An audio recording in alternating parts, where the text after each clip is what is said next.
Ya, selamat pagi, selamat berjumpa kembali dengan saya Pak Josias.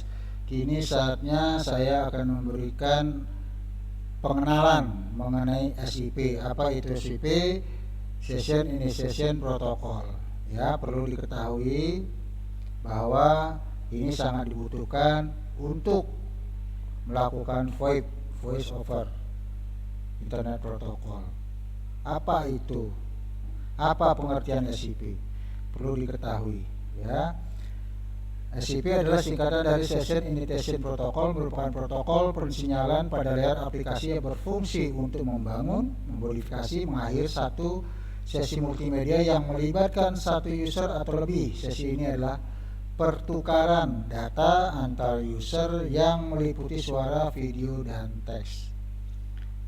Ya, SIP tidak menyediakan layanan secara langsung, tetapi menyediakan layanan yang dapat digunakan oleh protokol aplikasi lainnya untuk memberikan layanan yang lebih lengkap bagi pengguna. Misalnya dengan RTP, Real Time Transfer Protocol, untuk transfer data secara real time, dengan SDP, Session Description Protocol, untuk mendeskripsikan sesi multimedia, dengan Megaco, Media Gateway Control Protocol, untuk mengkomunikasi dengan PSTN, Public Switch Telephone Network. Dengan demikian, fungsi dari operator dasar SIP tidak tergantung pada protokol-protokol tersebut. SIP juga tidak tergantung pada protokol layer transport yang digunakan. Pembangunan suatu komunikasi multimedia dengan SIP dilakukan melalui beberapa tahap. User location, menentukan lokasi pengguna yang berkomunikasi. User availability, menentukan tingkat keinginan pihak yang dipanggil untuk terlibat dalam komunikasi. User capability, menentukan media maupun parameter yang berhubungan dengan media yang akan digunakan untuk komunikasi. Session setup, ringing, pembentukan hubungan antara pihak pemanggil dan pihak yang dipanggil. Session management meliputi transfer, modifikasi, dan pemutusan sesi. Komunikasi dengan SIP dilakukan dengan mengirim message yang berbasis HTTP, Hypertext Transfer Protocol. Setiap pengguna mempunyai alamat yang dinyatakan dengan SIP URI, Uniform Resource Identification. Contoh, SIP URI jojo@tkj.com. Selain itu, alamat juga dapat tertulis dengan dalam tel URL yang kemudian dikonversikan menjadi SIP URI dengan parameter user diisi pun. Contoh, tel plus 62 minus 21 2567011 ekivalen dengan plus 62 minus 21 minus 2567011 @tkj.com. User sama dengan pun.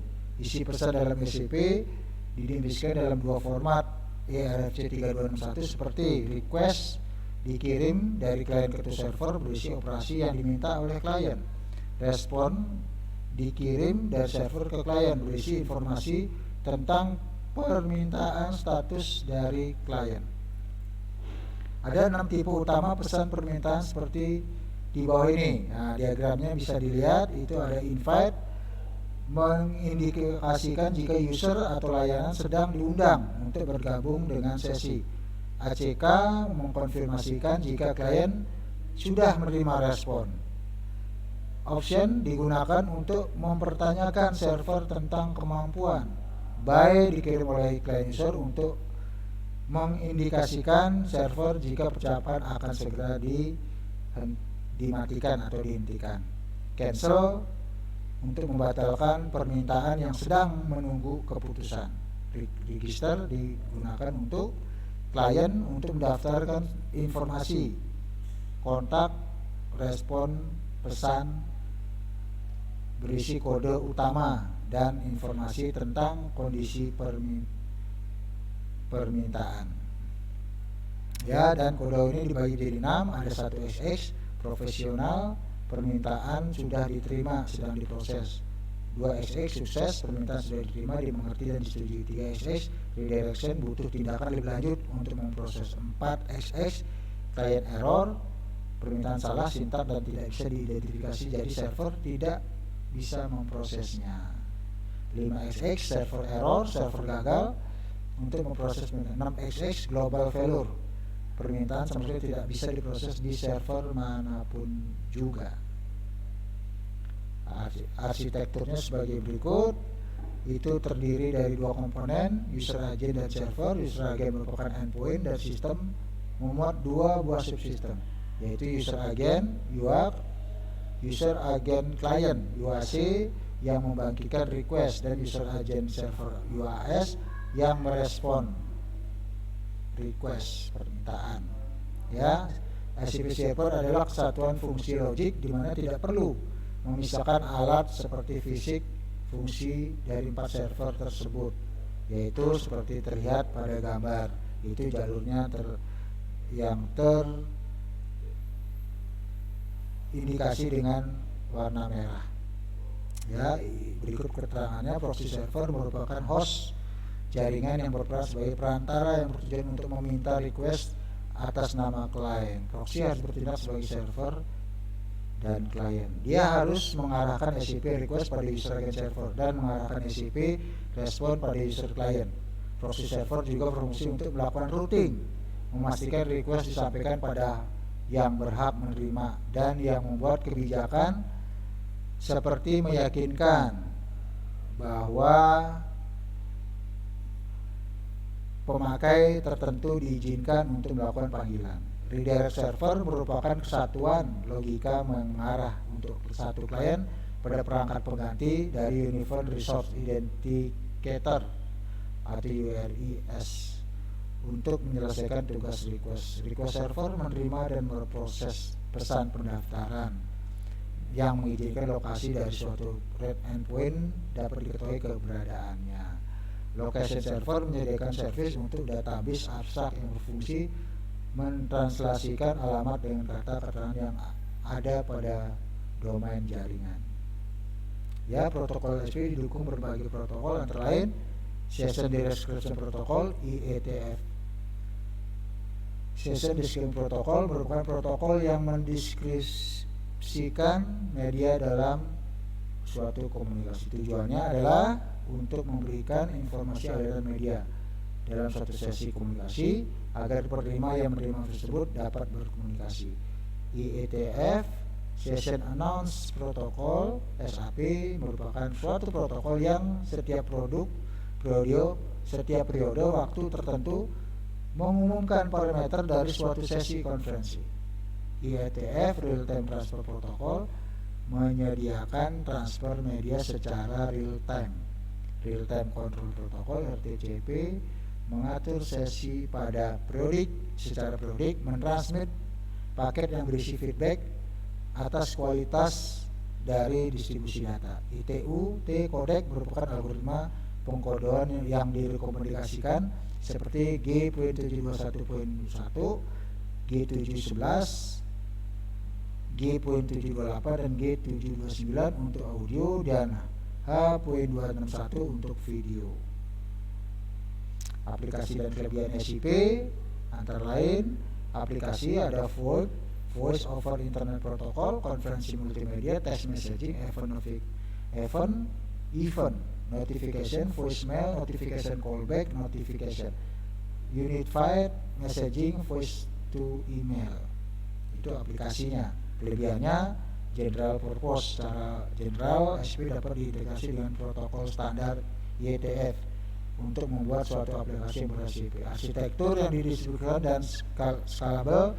Proxy server, redirect server, register server, dan location server. Sederhana, pengiriman messaging berbasis HTTP, text based bukan binary based. Hal ini menyebabkan SCP mudah diimplementasikan. Mobility, seorang pengguna dapat menerima message call ditujukan kepadanya meskipun berpindah dari satu lokasi ke lokasi lain. Karena proxy server akan meneruskan call ke lokasi pengguna pada saat ini. Device yang digunakan dapat berupa PC, baik di rumah maupun di kantor, wireless phone, IP phone, atau telepon biasa. Layanan dapat dibuat dengan Call Processing Language CPL dan Common Gateway Interface CGI, antara lain call waiting, call forwarding, call blocking, basic feature, call forking, melakukan call dengan beberapa endpoint, instant messaging, find me, follow me. Tahapan proxy atau ada 3. 1. Menghubungkan SCP proxy ke PBX. migrasi user ke terminal SIP proxy, migrasi koneksi PSTN ke existing PBX SIP. Tahap 1 pertama adalah menghubungkan SIP SIP proxy dengan PBX, itu yang pertama. Jadi menghubungkan SIP proxy dengan PBX sistem sebagai gateway PSTN untuk menghubungkan IP network ke PSTN. SIP proxy akan merutinkan seluruh panggilan dari panggilan VoIP ke PSTN. Link koneksi bisa menggunakan PRSDN maupun T1. Pertama yang harus dilakukan adalah setup SIP proxy. SIP call manager setelah setup berjalan dengan baik, selanjutnya tinggal menghubungkan ke PBX. Tahap 2 selanjutnya adalah migrasi exchange user dari service SIP. Migrasi semua handset ke SIP baik menggunakan gateway maupun mengganti dengan handset yang natif SIP. Biasanya menjadi pilihan yang baik. Selanjutnya adalah setup SIP application server untuk mengakomodasi fitur-fitur yang dibutuhkan user seperti voicemail, multi-party conferencing. Tahap 3 adalah melakukan routing panggilan keluar melalui koneksi internet. Banyak operator mulai menjual SIP base dengan menawarkan layanan long distance dengan harga yang lebih murah. Yang perlu diantisipasi adalah natur network internet yang unpredictable seperti jitter dan error rate, dan tentu saja security. Sebagai tahap awal, SIP dapat digunakan sebagai alternatif untuk melakukan panggilan ketika di luar kantor atau telenol. Itulah sedikit penjelasan mengenai SIP, session inisial protokol di dalam VoIP. Ya, saya rasa mudah dipahami.